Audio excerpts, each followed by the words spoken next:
in the early 2010s. Kevin Durant, Carmelo Anthony, two of the best scorers of all time, in my opinion. In KD's case, that's a fact. I know it's both the cases, it's a fact. And Melo and KD, I mean, these are both guys that won scoring titles, played in the same era for what, 14 years or so? Yeah, 10 plus easy. Yeah. Melo drafted in 03, Kevin Durant drafted in 07. At their peaks, who were the better scorers? But I guess we first have to figure out, what are we considering their peaks, Melo and KD? Are we giving them 2 years? Are we giving them a 1 year thing? What are we saying? Well, let me ask y'all a question. Remember what I told you. Let's always add just a little twist. No accolades. So let's take away the rings. We're not saying who's the better all-around player. Yes. I'm saying offensively, we can even go Melo from Denver to New York, that span.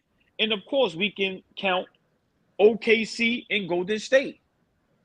Who was better at their peak? Okay, so we're taking away like the rookie years, right? Like the first couple of years. I mean, we don't have to, because I'm being honest. Kevin Durant was tough out the gate. Like, we seen the flashes immediately in Seattle before, sure. OKC. So that's why I say we can even just go from Melo being out there in Denver all the way up to his duration with New York, and we can do KD start from Seattle, OKC, stopping at Golden State. I think that's enough sample size. And those guys was legendary, which they still are in those years. And I'll just start real quick. When I first posed the question, I automatically said KD is not even close. But then I went back and I watched like 2-3 Melo games, and I did a highlight about 10 minutes of Melo. Melo was tough, man. Like, so now I say, hold on, that gap is not as open pause as everybody make it out to be. Everybody has a right to their opinion. If you say KD, I'm not upset. If you say, Carmelo, I'm not upset. But let me say this. Carmelo was he as talented as KD? I'm gonna say no. But was he as great of a scorer as KD?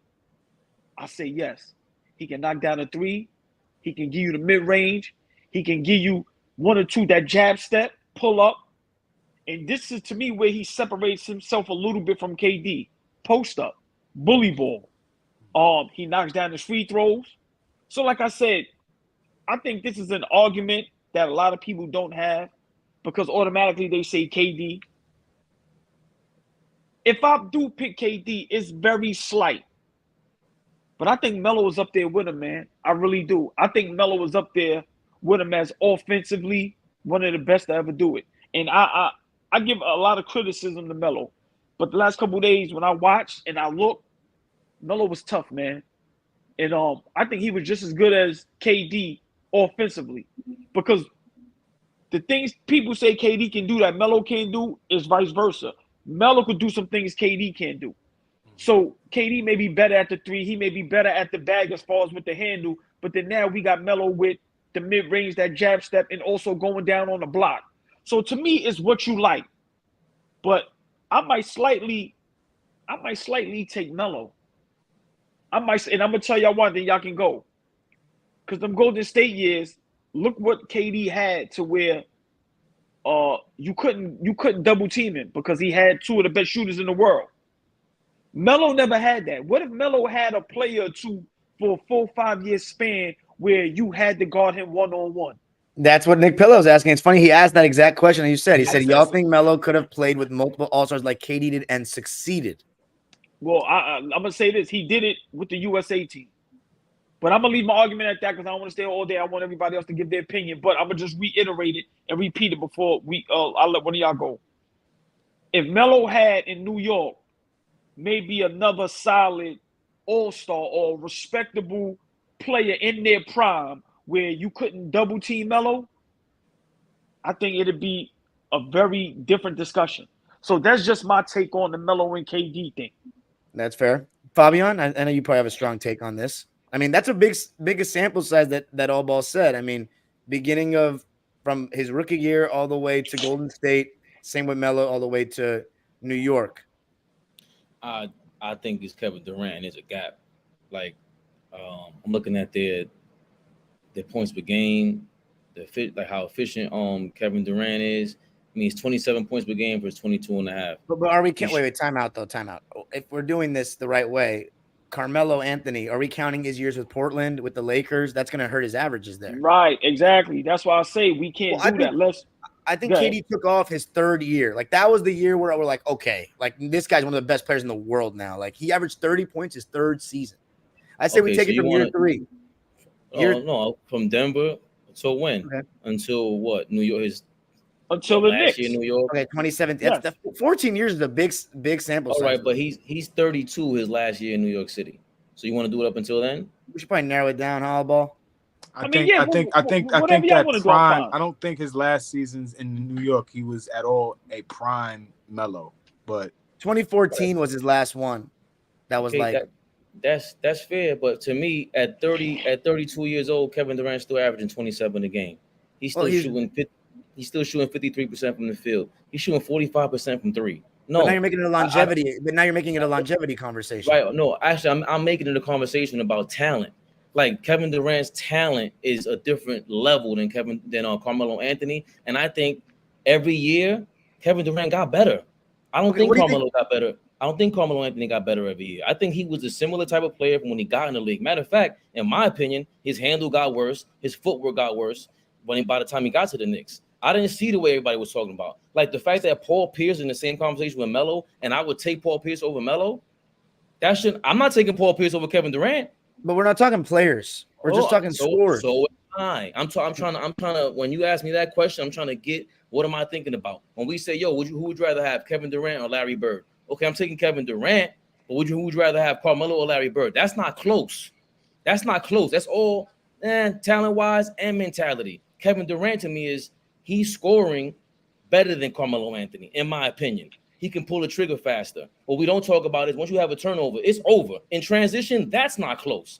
Kevin Durant is getting that ball down court, flushing it on you. Do not get in his way. And if you're in his way, he might crack you. He might splice you up and get past you. He has a handle at 7 feet tall. LeBron is the famous shot they hit in the finals when he's coming down court full speed and LeBron backed up and he hit the trigger on him. Carmelo can't do that. I don't know, like that. This conversation to me, I like Carmelo Anthony, and what happens a lot is all my homeboys, they're all Jay-Z fans. I love Jay-Z, don't get me wrong. But once we start getting to certain particulars, y'all think I'm a hater. I don't hate Carmelo. I'm real about it. Kevin Durant, talent-wise, he got a better handle. His mid-range game to me, I think he does more. I think he's faster. I think he reads the defense way better, in my opinion. Maybe Melo kicks out the double team better. I'm not sure. But I think his game is way slower than Kevin Durant. And I think it's a lot harder for him to score than KD.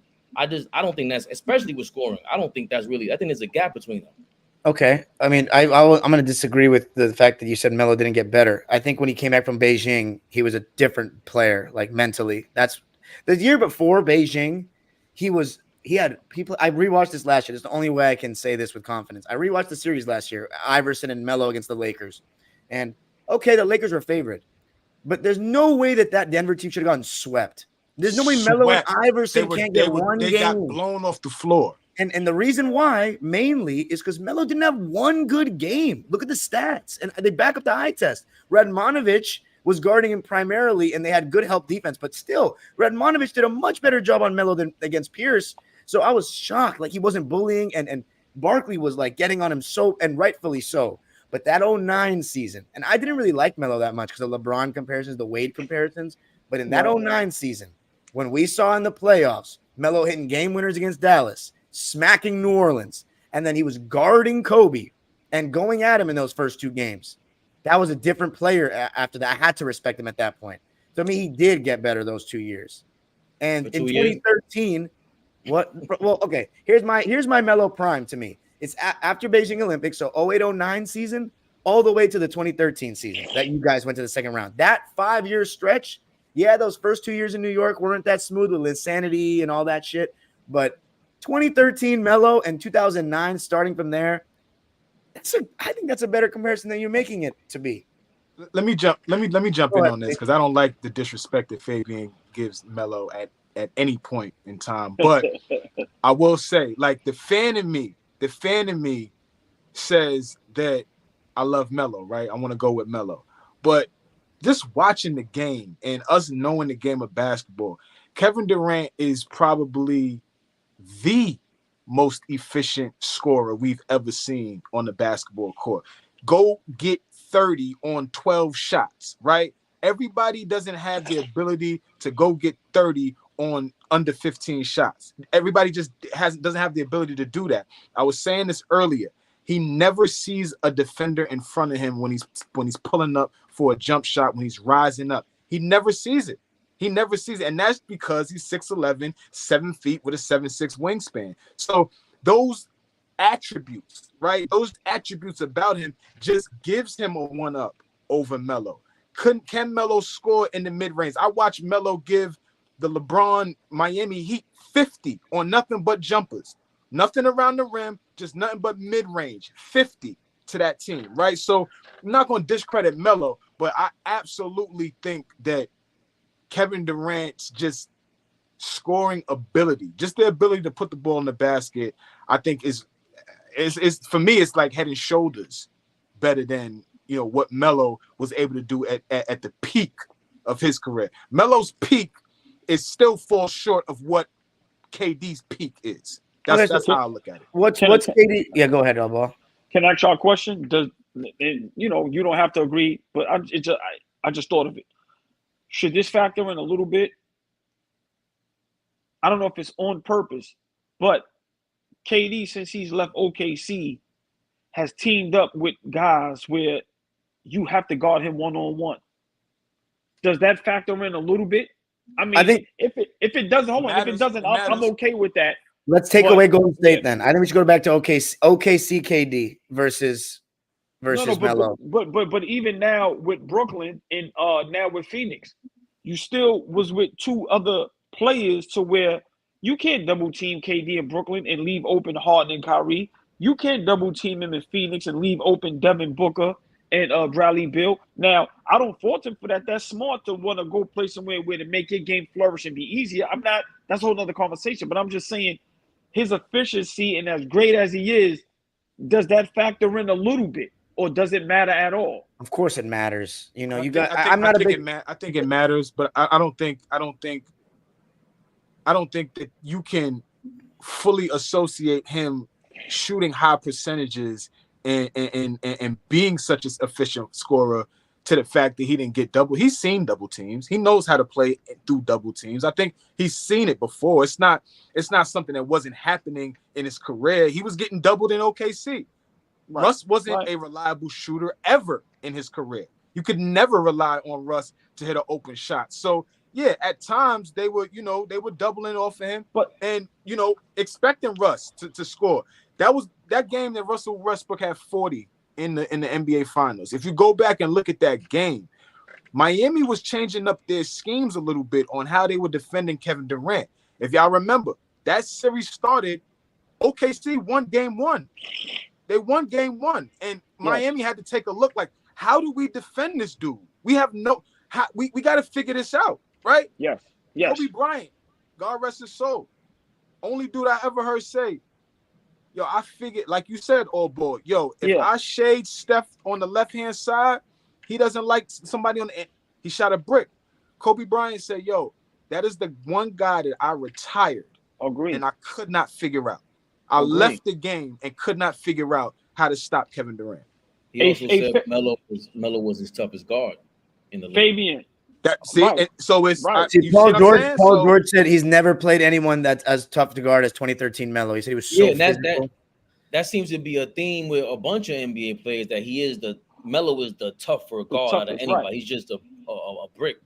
That's gotta matter for something. Paul Pierce just came out and said it the other day. He's like, Pierce is on record saying that too. Yeah, right. I mean, hey, hold on, real quick. I just want to ask Fabian. No, you go, Fabian. If you could, if that's possible, can we bring up how efficient he was? Was he just as efficient in OKC as he was in Golden State and further on?